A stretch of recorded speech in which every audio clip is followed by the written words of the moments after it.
कांग्रेस नेता कन्हैया कुमार पिछले दिनों महाराष्ट्र विधानसभा चुनाव के दौरान अपने जेएनयू वाले अंदाज में दिखे थे।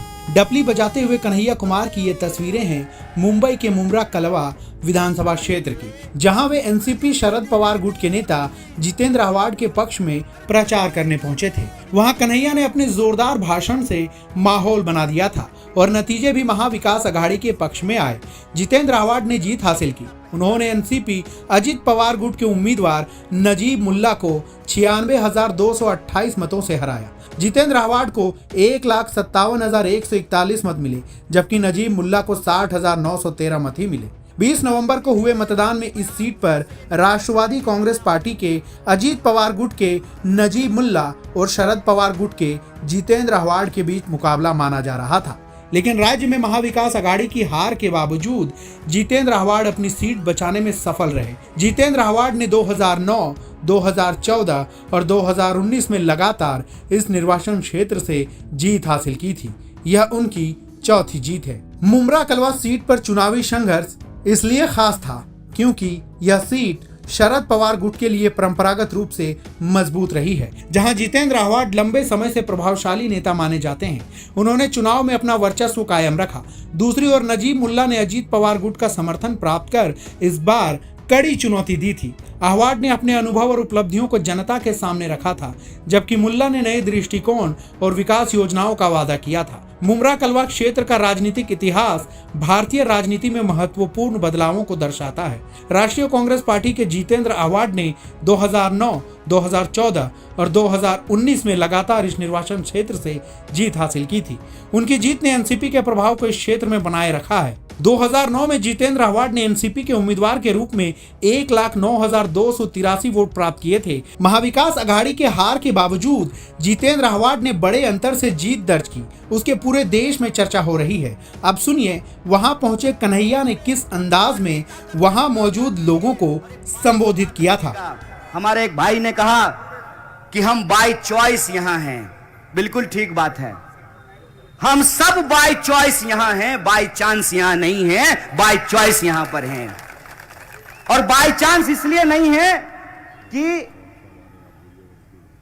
कि 8 लाख लोगों ने पिछले 10 साल में भारत का पासपोर्ट छोड़ करके दुनिया के दूसरे देशों की नागरिकता ले ली। 8 लाख लोगों ने। हम बाय चॉइस भारतीय हैं, वरना हम भी अक्षय कुमार की तरह कनाडा का पासपोर्ट लेकर के देश की मिट्टी से बना हुआ कजारिया टाइल्स बेच रहे होते हैं।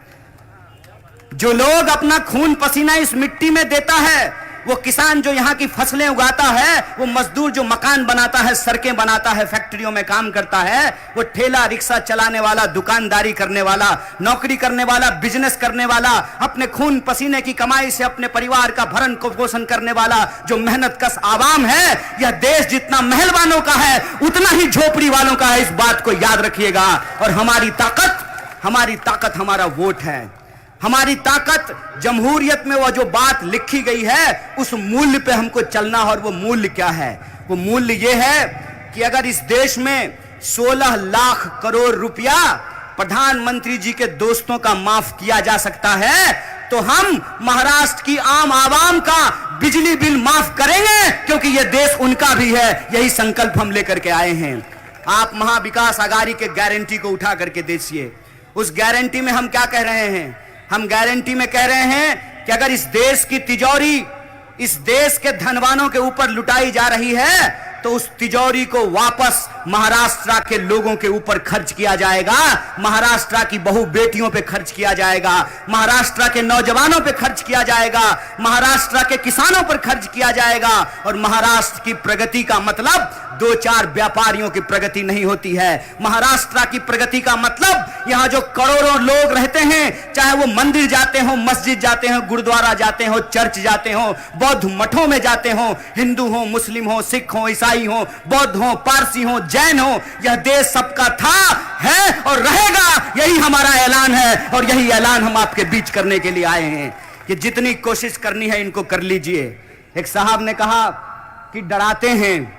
गालिब ने क्या खूब लिखा है, हर एक बात पे कहते हो तुम कि तू क्या है, हर एक बात पे कहते हो तुम कि तू क्या है, तुम ही कहो कि ये अंदाजे गुफ्तगू क्या है।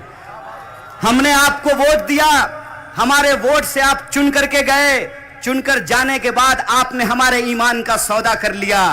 आज 5 साल बाद एक बार फिर आप जनता की अदालत में हैं और जमहूरियत में जनता यह तय करती है कि जिसको इज्जत से गद्दी पे बिठाया है उसको उसी बेइज्जती से कान पकड़ करके गद्दी से नीचे भी कर सकते हैं, और यह हमारी ताकत है।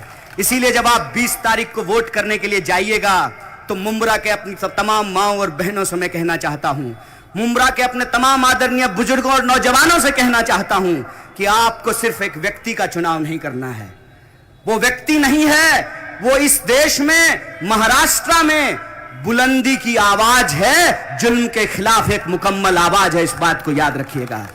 जब मैं चुनाव लड़ता हूं, ये अपनी पूरी ताकत लगा देते हैं, पूरा का पूरा भाजपा, पूरा का पूरा आरएसएस, इनका खरीदा हुआ मीडिया, सोशल मीडिया पूरी ताकत लगा देते हैं। चाहे कुछ भी हो जाए, साम दाम दंड भेद लगा करके ये कोशिश करते हैं कि मैं पार्लियामेंट ना जा सकूं। मैं कहता हूं अच्छा हुआ पार्लियामेंट नहीं गया तो इस देश की पूरी सड़कें हमारी है और सड़कों पर घूमकर हम इनके खिलाफ अपने नारे को बुलंद करते हैं। इसीलिए मुंब्रा के आप तमाम लोगों को मैं कहना चाहता हूं कि इनकी पूरी कोशिश है कि मुंब्रा में जितेंद्र अवार्ड को हराया जाए। जितेंद्र अवार्ड को हराने का क्या मतलब है? जितेंद्र अवार्ड को हराने का यह मतलब है कि ये घूम घूम करके व्हाट्सएप पर मैसेज भेजें कि बड़ा सेकुलर बनता था, आ गया मजा, मिल गया स्वाद।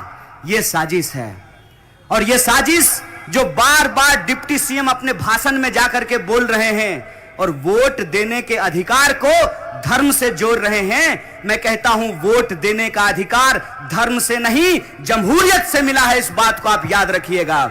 और हम हिंदू हो सकते हैं, कोई मुसलमान हो सकता है, कोई सिख हो सकता है, कोई ईसाई हो सकता है, कोई बौद्ध हो सकता है, कोई पारसी हो सकता है, कोई जैन हो सकता है, कोई उत्तर भारतीय हो सकता है, कोई दक्षिण भारतीय हो सकता है, कोई पूरब का है, कोई पश्चिम का है, लेकिन हम भारत के लोग हैं और हम भारत के लोगों को इस देश के संविधान ने एक अधिकार दिया है। वो अधिकार यह है कि हेलीकॉप्टर पर चलने वाले का भी वोट एक है और टूटी साइकिल लेकर घूमने वाले का भी वोट एक है। यह जो वोट की ताकत है, इस वोट की ताकत को ये खत्म कर देना चाहते हैं।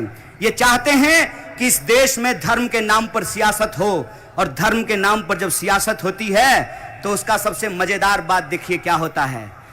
आप जमीन पर एक काम मत कीजिए, आप जमीन पर जनता के लिए एक काम मत कीजिए, बस चुनाव में ऊपर वाले का नाम लीजिए। जमीन पर आपका कोई काम किया हुआ नहीं है, कोई आपसे पूछने वाला नहीं है। इसीलिए मैं आप सबसे ये कहने के लिए आया हूं, महाराष्ट्र के भीतर एक एक सीट को जीतना जरूरी है। एक एक सीट को जीतना इसलिए जरूरी है कि अगर हम महाराष्ट्र में चूके तो महाराष्ट्र की जो धन संपदा है उसको लूट करके ये अपनी तिजोरियां भरेंगे।